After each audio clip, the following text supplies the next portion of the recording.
दोस्तों, product development के बाद आता है काम पैकेजिंग का।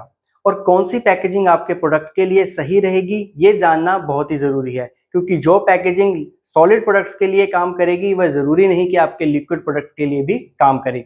तो इस वीडियो में हम बैंड सीलर और इंपल्स सीलर जो कि पैडल से चलता है उन दोनों के डिफरेंसेस जानेंगे और जानेंगे कि कौन सा सीलर आपके लिए बेस्ट रहेगा। तो बने रहिए इस वीडियो में।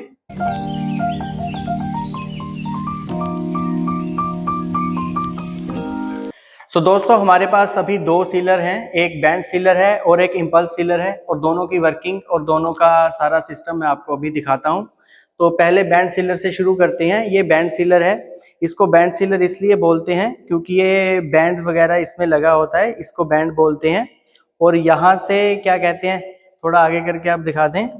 तो इसमें दो चीज़ें रहती हैं। ये हमारा एक पहली बेल्ट है जिससे ये घूमने से ये वाली बेल्ट घूमती है। जैसे अभी आप ये देख सकते हैं कि ये घूम रहा है और इससे ये घूम रहा है। और इसके अंदर एक हीटिंग का सिस्टम रहता है। हीटिंग का सिस्टम ऐसे कि इसको कंटिन्यूअस हीटिंग बोलते हैं, जिससे कंटिन्यूअस प्रोसेस में सीलिंग होती रहती है। और इसका मैं पहले आपको ये मैनुअल दिखा देता हूँ। ये हमारा पहले ऑन का बटन है, ये हीटिंग का बटन है और ये फैन का बटन है। फैन का बटन होता है कि जब हमने इसको बंद कर दिया है तो फैन चला देते हैं, जिससे कि सारी हीट खत्म हो जाए और हमारा कोई भी स्पेयर पार्ट खराब ना हो। और हीटिंग भी हम ऑन ऑफ कर सकते हैं। जब हम हीटिंग ऑन करेंगे तभी ये हमारा टेम्परेचर गेज दिखाने लग जाएगा। अभी आप देखिए, जो ये टेम्परेचर है ये बिल्कुल 0 डिग्री के आसपास दिख रहा है। जो हमारा रूम टेम्परेचर है वो दिख रहा है 32 33। और जैसे जैसे हमारा हीटिंग बढ़ेगा तो ये हमारा मीटर आगे आगे की तरफ बढ़ जाएगा। और मीटर कितना रहेगा वो हम यहाँ से टेम्परेचर सेट कर सकते हैं कि अगर हमने 200 डिग्री चाहिए, अगर ज़्यादा डिग्री चाहिए तो वो हम सारा सेट कर सकते हैं। क्योंकि जो भी आपकी क्वालिटी का पाउच आप यूज़ करेंगे उसकी क्वालिटी के अकॉर्डिंग आप अपना टेम्परेचर सेट कर लेंगे। अगर टेम्परेचर ज़्यादा हो गया तो ये पिघल जाएगा, और अगर ठीक कम रहा तो वो सीलिंग नहीं हो पाएगी। अगर जैसे मैं अभी आपको दिखाऊं, अभी 100 डिग्री का टेम्परेचर चल रहा है और ये सील यहाँ से ये पाउच खुला है।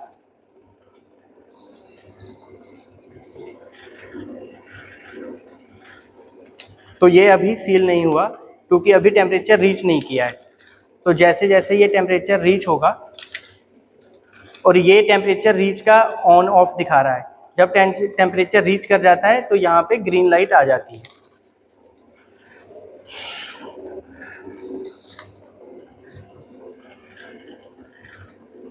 ये देखिए, अब ये यहाँ से पूरा प्रॉपर सील हो गया है। अभी भी ये थोड़ा सील नहीं हुआ है, तो हम इसको और ज़्यादा टेम्परेचर पे लेके जाएंगे और फिर सीलिंग आपको दिखाता हूँ। वैसे जैसे ये है, इसको कम टेम्परेचर चाहिए तो ये आपका जल्दी सील हो जाएगा। ये देखिए, तो ये सील हो चुका है। ये देखिए, इसकी सीलिंग आपको दिख रही होगी।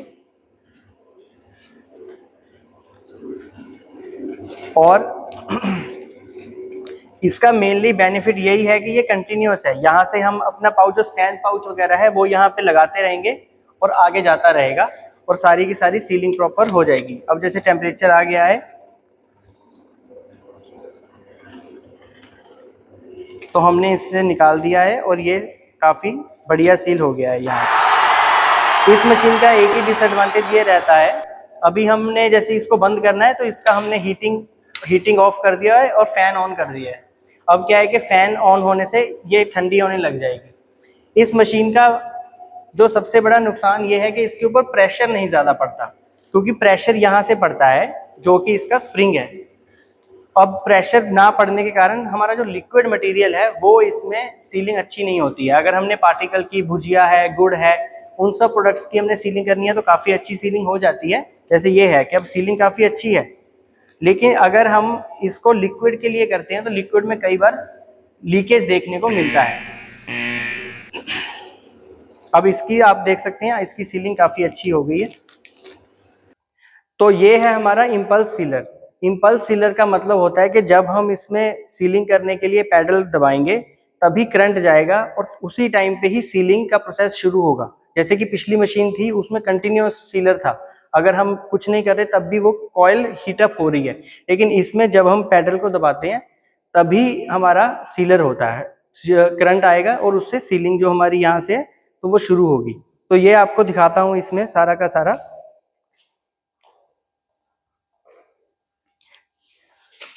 जैसे ये है, अभी ये है पहला हमारा ऑन ऑफ का बटन है, सेंटर में फ्यूज है, फिर टाइमर है।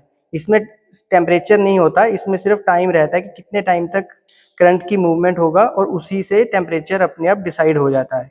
जैसे हमने अभी इसको ऑन कर दिया है और आप देख सकते हैं जैसे मैं इसको पैडल दबाऊंगा नीचे तो ये हीटिंग का आएगा और अपने आप जितने टाइम पे हमने ये सेट किया है उतने सेकंड बाद हीटिंग खत्म हो जाएगी।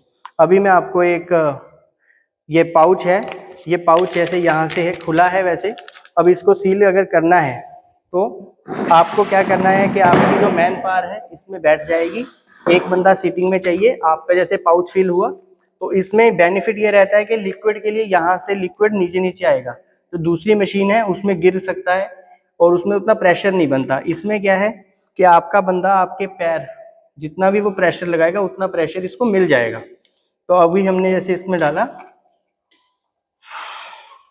और प्रेशर से ये हो गया। अब इसकी जो सीलिंग है ये आप देख सकती हैं, इसकी सीलिंग पतली है, इसकी 8 mm की सीलिंग है, उसकी 12 mm की सीलिंग थी, लेकिन इसमें प्रेशर ज़्यादा होने के कारण ये सीलिंग बिल्कुल प्रॉपर हुई है। तो अगर आप लिक्विड पैकिंग के लिए काम करना चाहते हैं, लिक्विड पैकिंग की आपको अगर रिक्वायरमेंट है तो आप इम्पल्स सीलर से वर्कआउट कर सकते हैं। और अगर आपको कुछ सॉलिड पार्टिकल्स करने हैं या फिर कुछ और, तो आप दूसरा जो हमारा बैंड सीलर है उससे आप कर सकते हैं। तो बैंड सीलर जैसे ये रहा, बैंड सीलर में आपके यहाँ पे emergency button, heating coil, fan, temperature और इसकी जो स्पीड है वो भी आप कंट्रोल कर सकते हैं। जैसे इसको आपने चलाया, अगर आप इसको स्पीड कर देंगे तो ये बहुत तेज़ चलने लगेगा और अगर इसको आपने स्लो कर दिया तो ये धीमे धीमे चलेगा। तो इसमें क्या है कि एक ऑटोमेटिक वाला जो पर्पज़ है वो सॉल्व होता है कि जिस तरीके से कि एक ऑटोमेटिक मशीन काम करती है वैसे ये काम करता है, लेकिन लिक्विड पैकिंग के लिए थोड़ा सा ये उतना अच्छा नहीं है। अदरवाइज इम्पल्स सीलर लिक्विड के लिए बेटर हो जाता है। और इम्पल्स सीलर में भी जो इसका कॉयल है वो चेंज हो जाता है कि सपोज आप लाइनिंग वाली अगर इसमें हीटिंग लगाएंगे तो वैसा आपका आ जाएगा। जैसे अभी मैंने सीलिंग दिखाई वो डॉटेड सीलिंग थी, उसको अगर हम चेंज कर देंगे तो लाइनिंग वाली सीलिंग आ जाएगी। और लाइनिंग वाली सीलिंग थोड़ा बेटर मानते हैं लिक्विड के लिए। मतलब अगर इस मशीन में अभी भी प्रॉब्लम आ रही है लिक्विड में तो इससे भी बेटर लाइनिंग वाला जो कॉयल है वो आप लगा लेंगे हीटिंग वाला, तो आपका बिल्कुल भी 100% लीकेज नहीं आएगा। सो अभी हमने डिस्कस कर लिए हैं दोनों ही सीलिंग मशीन्स, और अगर और भी कोई डाउट्स हों तो आप हमें प्लीज़ कमेंट सेक्शन में पूछ सकते हैं।